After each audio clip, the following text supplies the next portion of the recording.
अस्सलाम वालेकुम नाज़रीन, धरती टाइम न्यूज़ ऑनलाइन से गड आया इमरान अली गोपांग खबर शामिल किया था।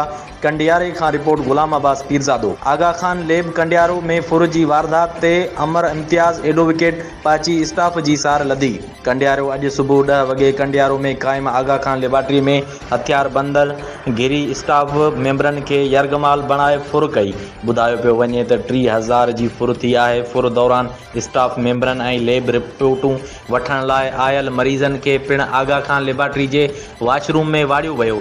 खबर पवण ते लाइरिस फोरम जो चेयरमैन एडवोकेट अमर इम्तियाज़ कंडियारो लेबार्ट्री पाची आगा खान लेबार्ट्री स्टाफ मेंबरन की सार संभाल लधी और पुलिस के घुरायो।